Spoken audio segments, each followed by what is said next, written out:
Domestic, abundant, clean energy to power our lives. That's Smarter Power today. Warning, what you are about to watch is unlawful. Moonshine is making a comeback now. Wait, I thought I was talking about. I tend to be the guy that's always at the wrong place at the right time. Or the right place at the wrong time. Let's celebrate. No one knows anything about it. A whole lot of money running. Moonshiner season premiere. Check your local listings. Only on Discovery. Ain't nothing illegal till you get caught.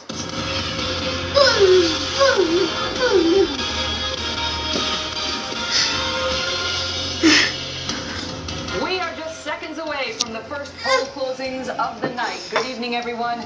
I'm Megan Kelly. And I'm Brett Baer. As the clock ticks down to 7 p.m. Eastern, polls are set to close in 6 states, including the battleground, the Commonwealth of Virginia, and its 13 electoral votes. At the bottom of the hour, the big one, Ohio and North Carolina. They also close. Ohio, by most accounts, the most crucial and critical state in this contest. We've talked about Ohio, Megan, since the beginning of this race. This campaign's been going on for years. Billions of dollars invested, and all for this moment. Now, finally, we're going to get some results. And we do have some for you. We do have some calls. Not all, but some. We have to wait until 7 p.m. exactly to bring them to you. And we are almost there. You can see the countdown on your screen. Stand by. So exciting.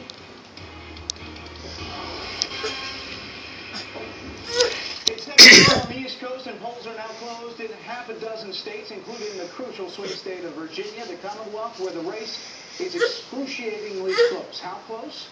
Well, Fox News exit polls show the race so tight that we cannot characterize either Mitt Romney or President Obama even with a slight lead, much less a win.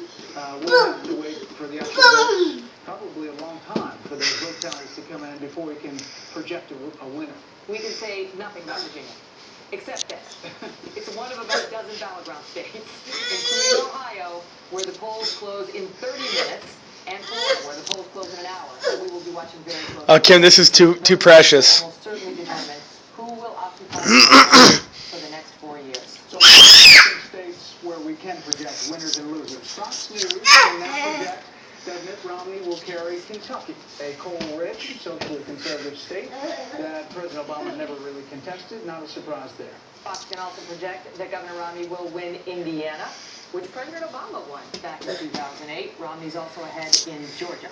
And in South Carolina, but it is too soon to call those states. Fox can project that President Obama will win Vermont. Michael, can you get a takedown? Can you set it up and get a takedown? 3 electoral votes. Remember, the key to winning the presidency, of course. Don't throw it. One of these men has to accumulate 270 electoral votes. That's the big number. Romney may be ahead early at this hour in that early tally, but the lead will swing back and forth throughout the night, and we'll be watching it every step of the way. Yeah, so settle in, because obviously everybody's at this hour, but we never really expected that we were going to be able to call it this soon in the evening, and sure enough, we can. Let's bring in our panel. Fox News senior political analyst Britt Hill, columnist for The Hill, Juan Williams, columnist for the Daily Beast, Kirsten Powers, and senior writer for the Weekly Standard, Steve Hayes. Steve, your thoughts on not being able to call Virginia at this early hour? No, I'm not surprised. I mean, I think everybody thought that Virginia was going to be one of a handful of states that was going to be close. Even though Virginia pushes its results in pretty efficiently by most accounts.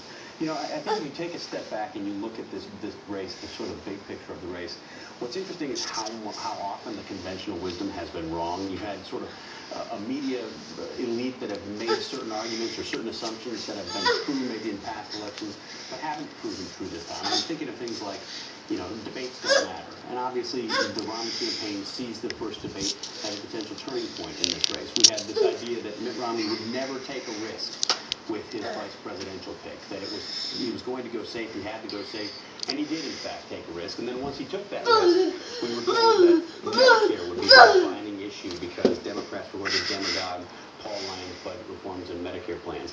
That didn't actually happen looking at the early exit polls. So there's been a lot of conventional 5 minutes on video so far. Looking at the early But you know, this is such a great pivot because twice I've now talked about the exit polls and how there are